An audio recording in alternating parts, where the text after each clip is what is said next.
ఏకంగా వీడియో చేసి మరణ వాంగ్మూలం ఇచ్చి ఆత్మహత్య చేసుకున్న ఘటన అయినా సరే, కర్నూలు జిల్లాలో లాకప్ డెత్కు గురైన దళిత మహిళ గంగమ్మ కేసు తీసుకున్న, తెనాలిలో తిరుపతమ్మ కేసు తీసుకున్న, శ్రీకాకుళంలో సంతకవిటికి చెందిన కళావతి కేసు తీసుకున్న, రాష్ట్రంలో నెలకొని ఉన్న భయానక వాతావరణానికి ఇవన్నీ కూడా అద్దం పడతాయి. దిగజారిపోయి ఉన్న చట్టం, పోలీస్ వ్యవస్థకి ఇవన్నీ కూడా అద్దం పడతాయి.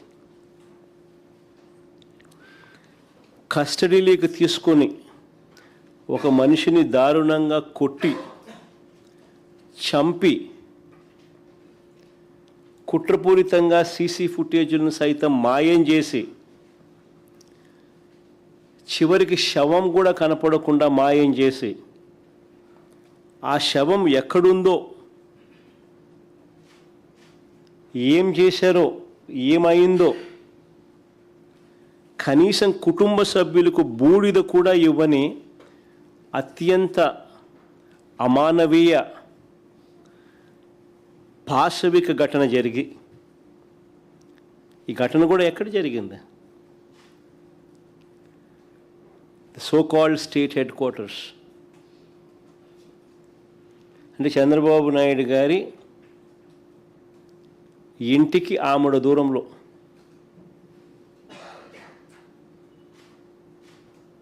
రాష్ట్ర ప్రజలందరూ కూడా నివ్వెరపోయే ఘటన. ఇవి ఒక్కొక్కటిగా కూడా బయటికి వస్తూ ఉంటే ఆంధ్రప్రదేశ్లో ఇలాంటివి జరగడం ఏమిటి అని చెప్పి చంద్రబాబు నాయుడు గారిని ఎవరూ కూడా నిలదీయకూడదట. ఇలాంటి ఘటనలు మనకు కనిపిస్తూ ఉన్నా, మన కళ్ళ ఎదుటే జరుగుతూ ఉన్నా, సాక్షాత్తు విజయవాడలోనే స్టేట్ హెడ్ క్వార్టర్స్లోనే ఇవన్నీ కూడా జరుగుతూ ఉన్నా కూడా చంద్రబాబు నాయుడు గారిని ఎవరు కూడా నిలదీయకూడదట.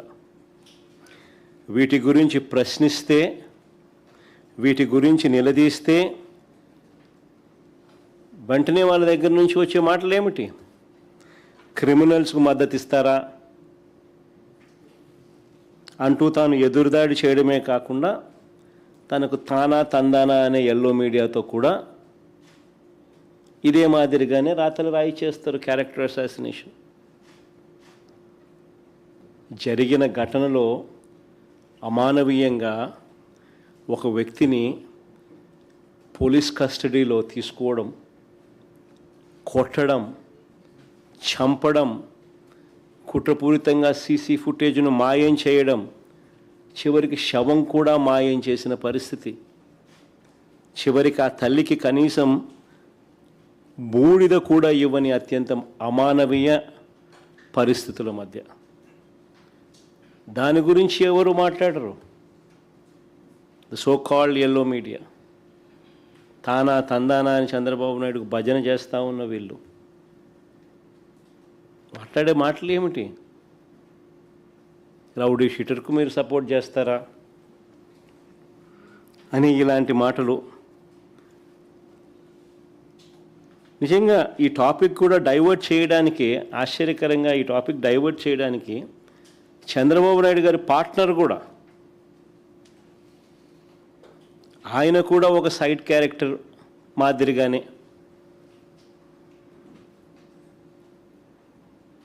వీళ్ళతో తాను తందానా అంటూ పొలిటికల్ డ్రామాలు ఈరోజు అందరూ చేస్తూ ఉన్న పరిస్థితులు. నేను చంద్రబాబు నాయుడు గారిని, ఆయన పార్ట్నర్ గారిని ఇద్దరిని సూటిగా ప్రశ్నిస్తూ ఉన్నా. ఈ రాష్ట్రంలో చట్టం, న్యాయం లేదని, కోర్టులతో తమకు పని లేదని, తమకు ఏది అనిపిస్తే అది చేస్తామని, తమ చేతిలో ఉన్న కొంతమంది పోలీసులతో తామే శిక్షలు వేస్తామని దొంగ కేసులు పెడతామని, చంపుతామని,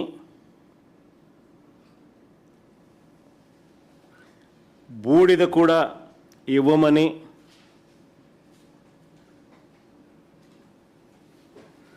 అధికారిక ప్రకటన చేయగలరా? చంద్రబాబు నాయుడు అడుగుతా ఉన్నా, ఆయన పార్టీలను అడుగుతా ఉన్నా. అధికారికంగా ఇవన్నీ మేము చేయగలమని చెప్పి మీరు అధికారికంగా ప్రకటన చేయగలరా?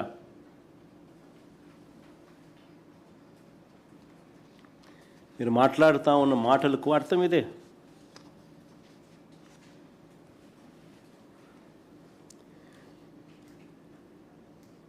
కవరప్లో భాగంగా సాయి కృష్ణ మొదట రౌడీ షీటర్ అన్నారు. కవరప్లో భాగంగా ఇదే సాయి కృష్ణ అనే పిల్లాడిని మొదట రౌడీ షీటర్ అన్నారు. రౌడీ షీటర్ను వెనకేసుకొని వస్తారా అని కూడా ఎదురుదాడి చేశారు. జనం ఎప్పుడైతే చీకొట్టడం మొదలుపెట్టారో అప్పుడు వెంటనే మళ్ళీ యూటర్న్ తీసుకొని ఇదే చంద్రబాబు నాయుడు గారు తన మనుషుల చేత ఆ కుటుంబ సభ్యుల దగ్గరికి పంపించి చివరికి ఇదే సాయి కృష్ణ కుటుంబాన్ని తాను పిలిపించుకొని సెక్రటేరియట్లో వాళ్ళకు టైం ఇచ్చి వాళ్ళ పక్కన కూర్చొని వాళ్ళ చేయి పట్టుకొని ముసలి కన్నీరు కారుస్తూ న్యాయం చేస్తాను అని ఇదే చంద్రబాబు నాయుడు మళ్ళీ యూటర్న్ తీసుకొని ఇవే మాటలు.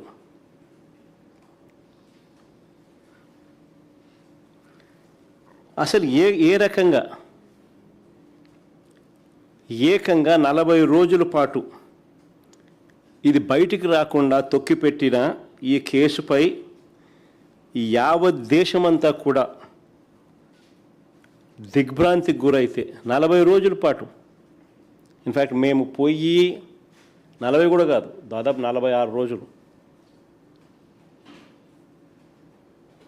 నేను పోయిన తర్వాతనే పోయిన 4 రోజులకు అరెస్టులు, 46 రోజులు దీన్ని కేసును తొక్కిపెట్టి ఈ కేసుపై యావత్ రాష్ట్రమే కాదు దేశమంతా కూడా దిగ్భ్రాంతికి గురైతే అసలు ఏం జరిగిందో, చట్ట ప్రకారం ఎంతమంది మీద, ఎంతమంది పెద్దల మీద ఎలాంటి చర్యలు తీసుకున్నారో చెప్పాల్సిన బాధ్యత ముఖ్యమంత్రి మీద లేదా అని అడుగుతా ఉన్నా.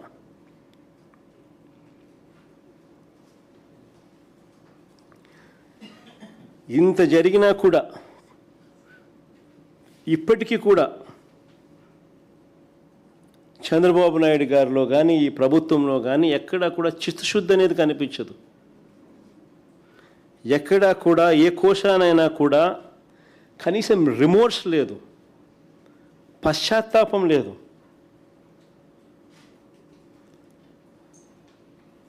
సాయి కృష్ణ రిమాండ్ రిపోర్ట్ ఒకసారి చూస్తే, ఈ సాయి కృష్ణ రిమాండ్ రిపోర్ట్ ఒకసారి చూస్తే వీళ్ళు చేస్తూ ఉన్న దర్యాప్తు తీరును ఒకసారి గమనిస్తే కేసును వీక్ చేసేందుకు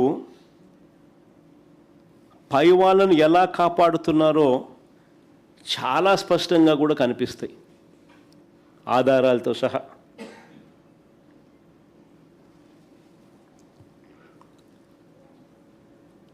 నేను 4-5 పాయింట్ల రిపోర్ట్ల ఆధారంగాను 4-5 పాయింట్లు లాజిక్తో చెప్తా, లాజికల్గా నేను చెప్తాను. రాష్ట్ర ప్రజలందరూ కూడా ఆలోచన చేయమని అడుగుతా ఉన్నా. సాయి కృష్ణను మార్కాపురం నుంచి తీసుకువచ్చింది టాస్క్ ఫోర్స్ పోలీసులు. సాయి కృష్ణను మార్కాపురం నుంచి తీసుకువచ్చింది మార్కాపురం నుంచి తీసుకొచ్చింది టాస్క్ ఫోర్స్ పోలీసులు.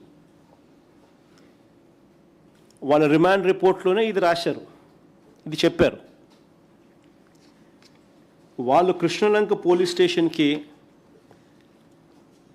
ఈ మనిషిని అప్పగించిన తర్వాత, అంటే సాయికృష్ణని అప్పగించిన తర్వాత అక్నాలెడ్జ్మెంట్ కూడా తీసుకున్నారని కూడా రిమాండ్ రిపోర్ట్లో వాళ్ళు చెప్పారు. మరి టాస్క్ ఫోర్స్ పనిచేసేది పోలీస్ కమిషనర్ కింద కాదా?